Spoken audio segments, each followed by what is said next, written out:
now. We've already heard from Jolyon Palmer, a former F1 driver.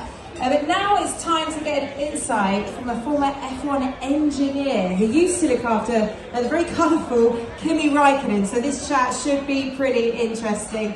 Please welcome onto the stage Julien Simon-Chautemps. Good afternoon, everyone. Great to see you. I mentioned it already. Kimi alone, I know you've got something like 260 Grand Prix under your belt, but with Kimi, there must be some stories that you have, particularly over that radio. Much longer with him. Now I have two great stories that not many people know. Well, I have plenty. We could spend all night there. But the first one is when the first time I met Kimi, basically in 2012. In 2012, when he came to Silverstone to present himself. So we had a lot of engineering meeting planned and so on, and he arrived with a cast. And we have, bear in mind, we had a test, his first test, a couple of weeks after, saying, "What is that? What the hell is that? What have you done?" And he said in his very Finnish accent, "Well, I had a snowmobile race in Finland and I broke my arm."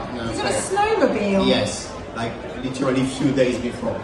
So that was a complete disaster, because you imagine we had to reschedule all the plan that was typical Kimi, but straight after that he went straight into technical, asking about the clutch, a bit about the procedure, asking about everything else. It was a complete nightmare. The other one, the famous one, was in Abu Dhabi in 2012. I was there when he won the race, and when he told his engineer, "Leave me alone, I know what to do," that was a really harsh one, really famous one. What people have to realize at the time, on the dash, the steering wheel was much more simple than that. So basically, at the speed, the gear, and so on. When now they have the temperature, they have a lot of information. So he didn't have this information for himself, obviously, but still. And we were doing our job, you know, keep your tire on temperature, keep your brake. And he got really cross about that, and he just told us to F off, basically. So that was quite a hard one. And the last one, which is probably my favorite one, was 2020, the COVID. So we all went to Melbourne. So we flew there on Wednesday.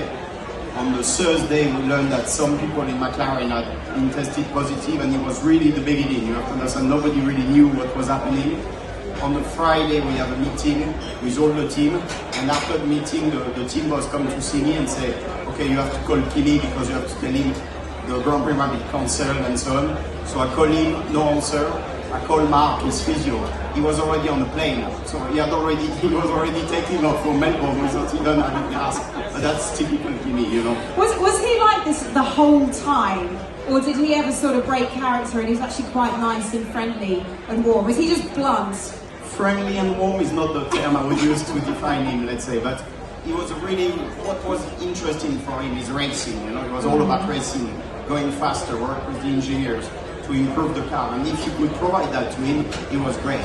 If you were asking him, "Oh, let's go and do some media pen interviews," that was a complete disaster. He hated that, and he made sure you understood as well that he hated that. So he was a pure racer, and still a pure racer, probably one of the most talented drivers I work with, and probably still one of the most talented F1 drivers ever. Well, some great stories there. I'm sure you've got a whole catalogue of stories with Kimi alone. But as an engineer on race day, take us aside, what would you be doing right now with just a couple of hours to go? We love meetings in F1. We do meeting reports. We're really good at doing PowerPoint slide and meeting, but that's part of the game, you know. So right now, at this moment, a couple of hours before the race, we will be in a long meeting where the head strategy represents all the situations that could happen in the race. So we have, let's say they're split into a few categories, but we have like a plan A, B, C, D, depending if you have a safety car, if you have a non-safety car, depending what tire you want to use, if you want to do 1, 2, 3 stop. So we have full of strategies, thousands of simulations that are running overnight to help the team sometimes to react, but that's the good things. The bad things we have seen also in Ferrari, for example. It's all well and good to have a lot of simulation and reports, but what we need during race day is common sense. So you have a situation, you have to react. If you're petrified, and for example, if you have a guy like Kimi shouting at you and you have to take a decision and you can't, I always say to the young engineer that a bad decision is better than no decision. You know what I mean? You have to be able to perform. You have to be able to give an answer to the driver. Yeah, it's not for the faint-hearted, is it? No. Especially on a day like today when there's been some really mixed conditions. We've had a bit of rain, there's sunshine out there now, but you imagine the engineers, they're a hugely important part of any race, but particularly on a day like today where things can be so mixed. Well, you have to understand that F1 is an engineer sport, it's a driver sport, but there is thousands and thousands of engineers, both back at the factory and working on track as well.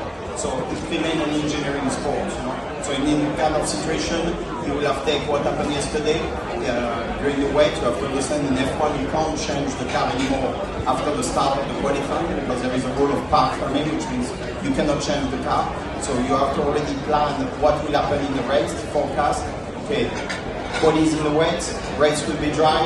Where do I steer my setup? More for qualifying or more for the race? So that's the tricky bit, let's say, in our job.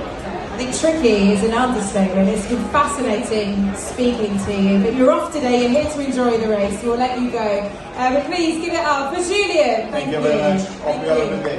So Silverstone today.